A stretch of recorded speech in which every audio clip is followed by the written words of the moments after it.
The exchange rates, I read the blogosphere, 15-1, the last red flag. I get seen the blogosphere, the retired Marine generals writing, that can't be true. I'm like, it is true. I'm not challenging that whatsoever. I see that in the last 3 WTI classes we ran at Mach 1.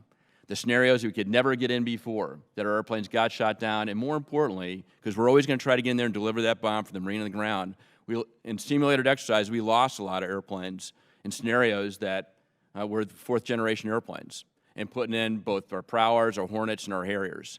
That changed when we brought in 5th-generation airplanes, specifically F-35. We're achieving astounding results in the highest threat scenarios, and that across the range of military operations fight with the F-35. It is changing things in a very decisive way. We just had what we call a Marine Division Tactics class down in Beaufort, South Carolina. And we had a scenario out there. It was a 20v8, 20 versus 8, 20 bad guys against 8 good guys. In those 8 good guys were 4 Marine F-35Bs. That was interesting, basically, that the 20 guys had a very bad day. I'll leave it at that. The 8 had a very good day. They all came home. But it was most important in the debrief. One of the pilots talking about all the kills they made, and the majority of the kills came from the F-35s. He was very clear. He's amazing presence. He talked about what he did, and when they found out who he was a Cat 1 student in our fleet replacement squadron. This was his graduation exercise.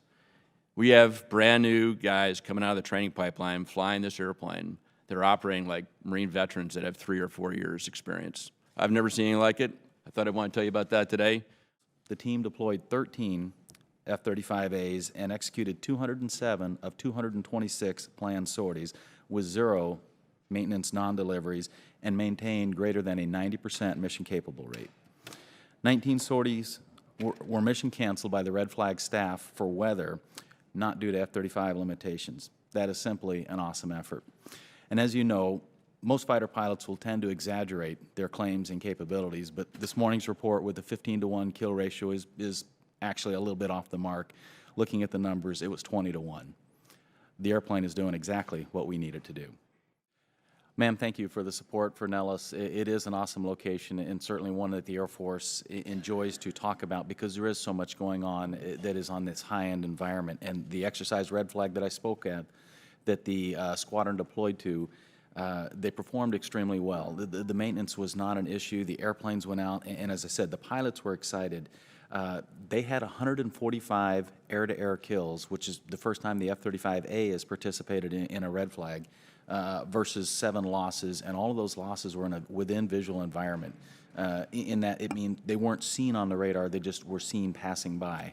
And the way we run our Red Flags, because this was a high-end Red Flag, there was significantly more adversaries than there typically are, and these adversaries were employing electronic countermeasures and had advanced tactics in an integrated air defense. So not just the air, but also the threats on the ground. And the F-35 is one of the few, only 5th-generation type airplane can participate and fly inside of those threat environments. We would normally build an entire package of 4th-gen fighters to try and attack one of these sites, yet the F-35 was able to operate inside of those threats and had significant successes. They employed 51 simulated weapons against those SAM sites with the success of killing 49 of them throughout the exercise, which is a huge number, much better than what we would have done in our 4th-gen. And they were 92% successful on their heavyweight weapons delivery, which is far exceeding where we expected to be this early in the development phase. So it's going well. Thank you. I'll tell you that this airplane's giving our pilots a decisive advantage. You talk about the 20-to-0, the 20-to-1, the 24-to-0 that we've been enjoying out there at the weapons school. That's the 0 means we're not losing these aviators. And it's not just a fighter threat. It's a very high-end SAM threat, which in days gone by would have been, we call it prohibitive interference. And I ran a drill when I was a weapons CO, school CO in Yuma.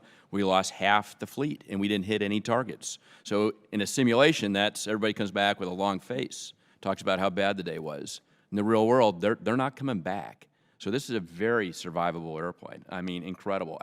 The analogy they talk about, and just what General Bogdan talked about, in days gone by, when in my youth it was almost like a football game. Every player had their role: running backs, quarterbacks, linebackers, tailbacks. This airplane is more like it's like a soccer match. Everybody has the opportunity to be the killer. Everybody sees, everybody shares, and frankly, every exercise, whether it's Air Force, the Marine Corps, whoever's flying this airplane, embedded in a large package, it makes everybody else more survivable. The next WTI, we're going to guide for a Marine artillery unit, the Glimmers, give them GPS. We shot basically working with the Navy with the Aegis cruiser in the desert, simulation out there, but a real missile. At a low-flying target out there, shot an Aegis missile with a MATL, and it was beyond a mountain range and direct hit. We tracked a missile going up out of Vandenberg from 300 miles away. It's changing survivability for everybody in a very positive way. We got something new in our hands, and I think it's very positive.